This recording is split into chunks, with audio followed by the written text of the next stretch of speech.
Assalamualaikum warahmatullahi wabarakatuh. Perkenalkan teman-teman, saya Muhammad Hernan Alfariji, mahasiswa Politeknik Pos Indonesia, program studi D4 Logistik Bisnis kelas 4E. Oke teman-teman, kembali lagi saya ditugaskan dalam mata kuliah Green and Halal Logistik, di mana kali ini saya akan membahas mengenai implementasi Green Supply Chain Management dan manfaat apa saja yang didapat. Dalam hal ini saya mengambil contoh kasus di PT Philips Industri Batang. Lalu teman-teman, topik pembahasannya ya di sini sedikit mengenai profil perusahaan dari PT Philips Industri Batang. Adalah perusahaan asal Belanda yang berfokus pada produksi peralatan elektronik rumah tangga. Philips Industri Batang pada dasarnya beroperasi di bawah naungan PT Philips Indonesia yang berpusat di Jakarta. Selanjutnya tentu saja itu yaitu apa yang dimaksud dengan Green Supply Chain Management. Green Supply Chain Management merupakan sebuah rantai pasok yang ramah lingkungan, bertujuan membatasi limbah dalam sistem industri guna menghemat energi dan mencegah disipasi bahan berbahaya ke lingkungan. Dalam pengertian lain, Green Supply Chain Management yaitu untuk mempertimbangkan pengaruh lingkungan dari semua produk dan proses, termasuk pengaruh lingkungan yang berasal dari barang atau produk dan proses mulai dari bahan baku sampai dengan produk jadi, dan final disposal produk tersebut. Nah, untuk penerapan Green SCM sendiri di PT Philips Industri Batang, antara lain yang pertama itu proses penyimpanan bahan baku ataupun bahan jadi, perusahaan tidak menggunakan palet dari kayu. Yang penumpang produknya melainkan palet plastik dengan alasan jika menggunakan palet kayu lama-lama akan merusak lingkungan dan hutan karena akan berapa banyak pohon yang ditebang untuk membuat palet kayu tersebut.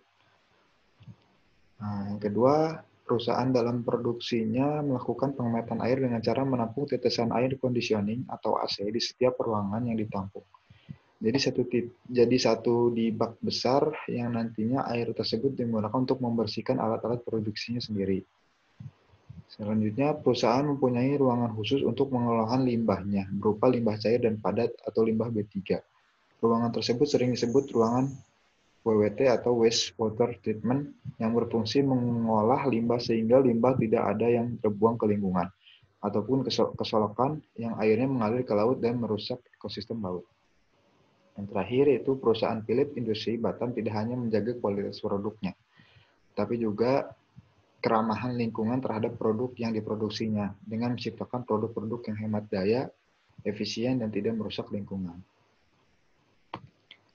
Nah, selanjutnya di sini ada benefit atau manfaat yang didapat. Di sini ada 3 faktor yang saya ambil. Yang pertama dari environmental benefit, yang dimana manfaatnya itu perusahaan berhasil mengurangi limbah dengan berhasil melakukan pengolahan limbah B3 secara benar. Nah, dari faktor financial benefit, di mana perusahaan mampu mengurangi biaya pemeliharaan dalam proses pembersihan alat produksinya dengan menghemat penggunaan air yang ditampung dari tetesan air conditioning atau AC.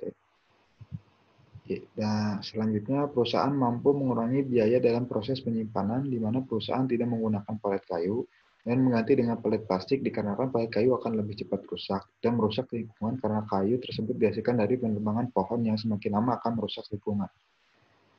Dan yang terakhir dari faktor social benefit atau manfaat dari sosial yang didapat yaitu perusahaan menciptakan produk-produk hemat daya, efisien dan ramah lingkungan, sehingga nantinya energi yang digunakan dapat lebih rendah. Dalam kata lain dapat menghemat energi dari produk-produk yang dihasilkan oleh PT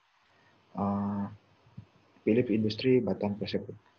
Nah, mungkin cukup sekian teman-teman yang bisa saya sampaikan. Kurangnya mohon maaf. Semoga videonya bermanfaat.